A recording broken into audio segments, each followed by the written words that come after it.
Programme explain करने जा रहे हैं। इस प्रोग्राम में हमने क्या करना है, जैसे कि मैंने पहले ही बताया था कि अगर आप कोई प्रोग्राम करना चाहते हो तो सबसे पहले आप उसकी स्टेटमेंट देखोगे और स्टेटमेंट में ही हमें पता लग जाता है कि हमें करना क्या है। अब जैसे इसकी स्टेटमेंट में लिखा हुआ है कि हमें एक करैक्टर इनपुट करवाना है और उसके बाद उसको देखना है कि अपर केस है, लोअर केस है, डिजिट है या कोई अदर करैक्टर है।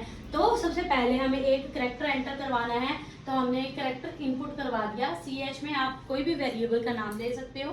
CH वेरिएबल का नेम है। Input enter a single character, कोई भी एक सिंगल करैक्टर एंटर कर दो, कुछ भी कर दो।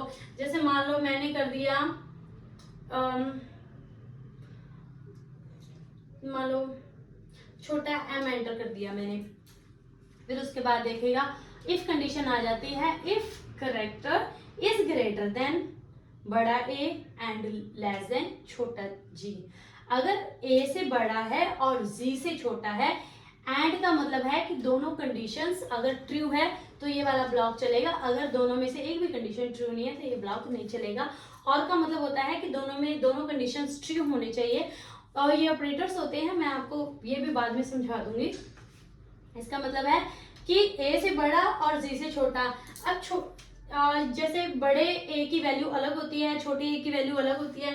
बड़े A की वैल्यू 65 होती है, छोटे A की वैल्यू 97 होती है। क्योंकि ये केस सेंसिटिव लैंग्वेज है तो इसमें हर एक जो भी हम कैरेक्टर एंटर करवाते हैं उसकी वैल्यूज अलग अलग होती है। वो वैल्यूज के हिसाब से देखता है कि हमने बड़ा वाला A डाला है कि छोटा वाला A डाला है।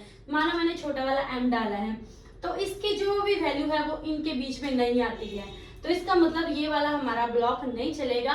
फिर उसके बाद आ जाते हैं एलिफ में।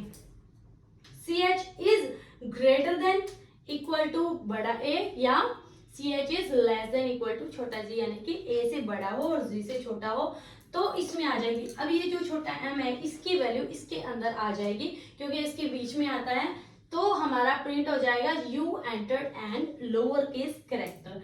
ठीक है, अगर मान लो हमने कुछ डिजिट एंटर किया है, मान लो मैंने 2 एंटर किया था तो ये दोनों नहीं चलेगी। फिर उसके बाद इस पे आ जाते हैं character is greater than equal to 0, 0 से ग्रेटर है, कंडीशन ट्रू है, and less than equal to 9, 9 से छोटा है तो कंडीशन ट्रू है, तो क्या आ जाएगा यू एंटर्ड डिजिट। अगर मान लो इसके अलावा भी हमने मान लो मैंने एंटर कर दिया था क्वेश्चन मार्क, तो ये वाली कंडीशन चल जाएगी क्योंकि क्वेश्चन मार्क ना इसमें इसकी भी वैल्यू होती है। जैसे बड़े A की मैंने बोला था वैल्यू होती है, छोटे A की वैल्यू होती है, M की वैल्यू होती है, N की वैल्यू होती है, वैसे इसकी कोई वैल्यू होती है। ठीक है, तो वो वैल्यूज मैच करेगा, वो इसमें और इसमें नहीं मैच होएगी तो हमारा एल्स पार्ट चल जाएगा कि you entered special character. Thank you.